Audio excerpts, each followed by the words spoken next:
The rain fell relentlessly, drenching the city in a silvery curtain, as if the sky itself was mourning the end of an era.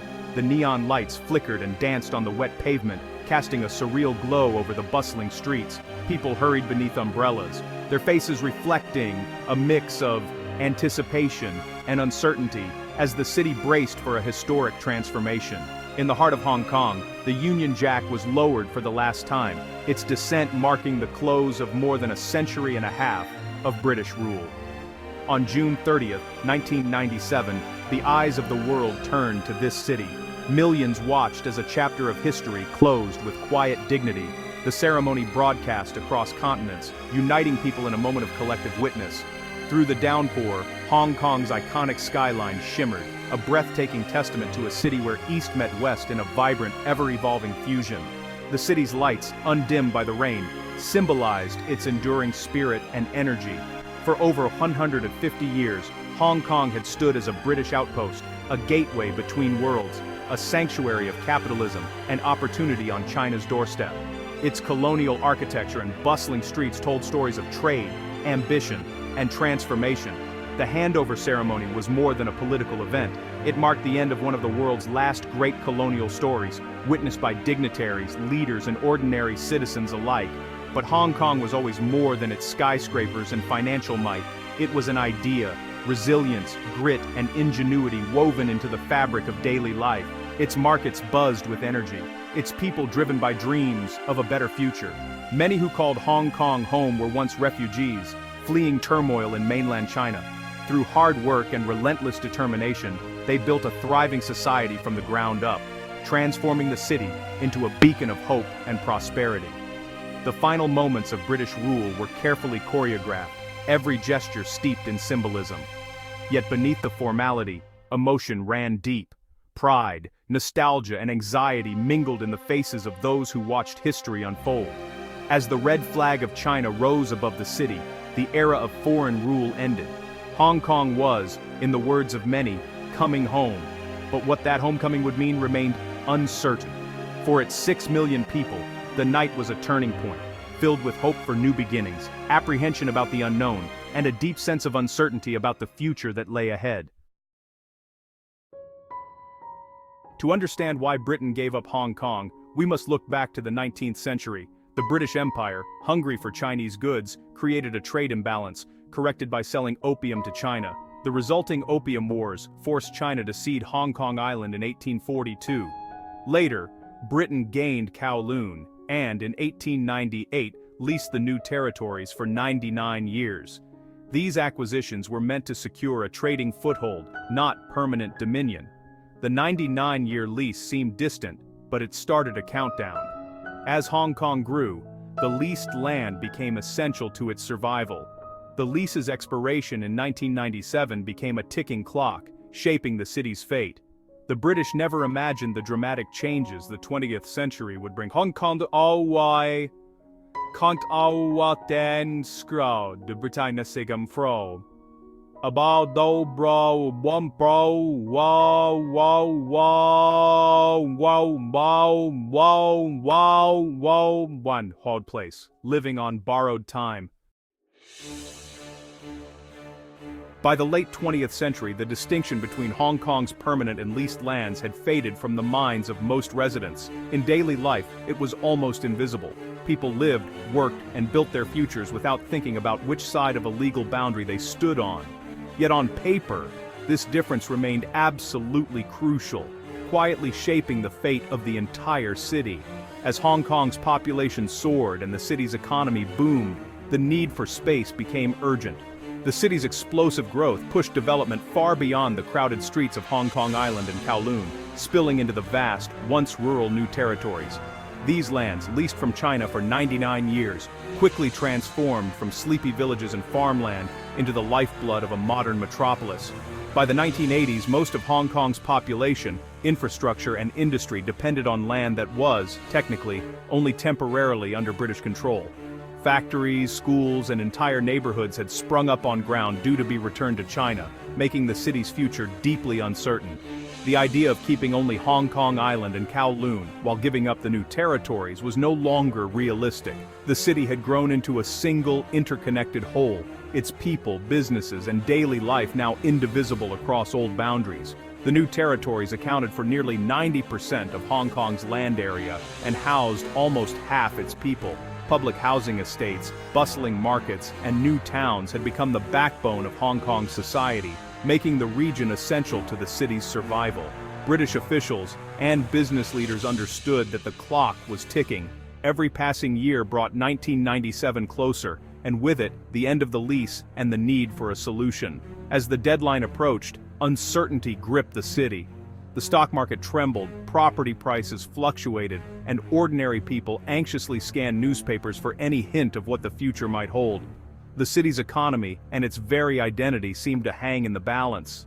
The looming end of the lease forced Britain to the negotiating table with Beijing long before 1997. Behind closed doors, diplomats debated the fate of millions, knowing that the decisions made would echo for generations. The ticking clock was no longer just a metaphor. It had become a time bomb beneath Hong Kong's prosperity, counting down to a moment that would change the city forever.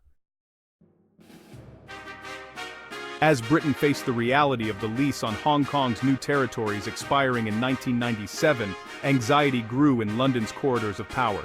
The city had flourished under British rule, but the clock was ticking, and the future was uncertain.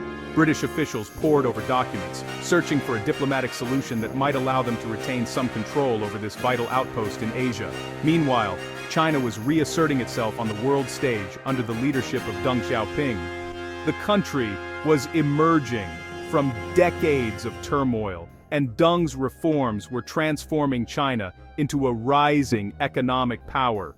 National pride was surging, and the Chinese government was determined to reclaim what it saw as rightfully theirs. For China, the treaties that had ceded Hong Kong to Britain in the 19th century were not just old pieces of paper, they were bitter reminders of a century of humiliation and foreign domination. The Chinese leadership saw the return of Hong Kong as a matter of national dignity, not something to be bargained over. When British Prime Minister Margaret Thatcher visited Beijing in 1982, she hoped to negotiate a new arrangement. But the atmosphere was tense, and the stakes were high. Deng Xiaoping made China's position unmistakably clear. All of Hong Kong, not just the new territories, would return to Chinese sovereignty in 1997. There would be no room for ambiguity or partial solutions. There would be no extension of British rule, no compromise on sovereignty. Deng's resolve was absolute, and his message left little doubt. Deng's position was backed by real power. China could, if necessary, reclaim Hong Kong by force, or simply by cutting off the vital water, food, and electricity supplies that flowed from the mainland. The message was clear. China held all the cards. Hong Kong's prosperity, its bustling markets and thriving financial sector, depended on China's goodwill. The city's future was inextricably linked to the mainland, and everyone knew it. As negotiations dragged on, British hopes of retaining any real administrative rights quickly faded. The reality was sinking in. Britain was negotiating from a position of weakness. In a bold move, Deng proposed the principle of one country, two systems, a unique arrangement that would allow Hong Kong to maintain its capitalist economy and way of life, even after returning to Chinese rule. Under this framework, Hong Kong would keep its capitalist system, its own currency, and its status as a global financial center. The city would also enjoy a high degree of autonomy for 50 years, with its own laws and government institutions remaining intact. But make no mistake, this was not a negotiation between equals. It was a declaration of terms by a resurgent China, and Britain had little choice but to acquiesce. Margaret Thatcher left Beijing disappointed, knowing that the era of British rule was coming to an end. The Union Jack would soon be lowered, and the world would watch as history unfolded. The conversation had shifted decisively from if the handover would happen to how it would be managed, and what the future would hold for Hong Kong under Chinese sovereignty. Why didn't Britain fight for Hong Kong? The answer: it would have been catastrophic and unwinnable. Defending Hong Kong against China's military was impossible. The city was indefensible and dependent on mainland supplies. Any conflict would have ended swiftly, with devastating consequences for civilians and the global economy. Hong Kong's financial center would have collapsed overnight. The human cost would have been unimaginable. Diplomacy was the only path forward. Britain's role became negotiating the best possible terms for Hong Kong's future. Resistance was not just futile, it was unthinkable.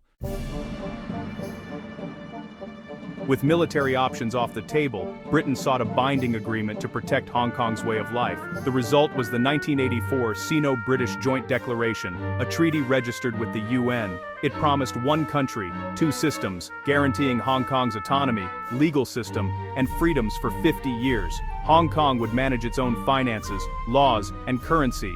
To the world, it seemed a pragmatic solution, but the agreement's strength depended on China's willingness to honor it. There was no enforcement mechanism if China changed course. Britain exited gracefully, but the future was uncertain. The deal was born of necessity, not equal partnership. The blueprint for autonomy was handed over, with hope that promises would be kept. In all the negotiations, the people of Hong Kong had no voice. 6 million residents were treated as subjects, not citizens. The joint declaration was presented as a finished deal, not a choice. The 1989 Tiananmen Square massacre shattered any illusions about China's intentions. Fear sparked a wave of immigration and a push for democratic reforms. Governor Chris Patten's late efforts to expand democracy were denounced by Beijing and ultimately dismantled. Britain could try to build safeguards but couldn't guarantee their survival. Hong Kongers faced their new sovereign armed only with treaty promises. Their destiny was decided without their consent. The final years before the handover were emotional and uncertain. The handover ceremony was a somber, historic spectacle, the end of the British Empire. Initially, one country, two systems seemed to work. Life continued, freedoms endured, but over time, Beijing's emphasis shifted from two systems to one country. Autonomy eroded, and friction grew over laws and elections. Many Hong Kongers felt their promised freedoms slipping away. The belief that China would leave Hong Kong unchanged proved naive. The handover was not a choice, but an inevitability shaped by history and power. It is a story of leaders, treaties, and a city caught between empires. Hong Kong's spirit endures, navigating an uncertain future.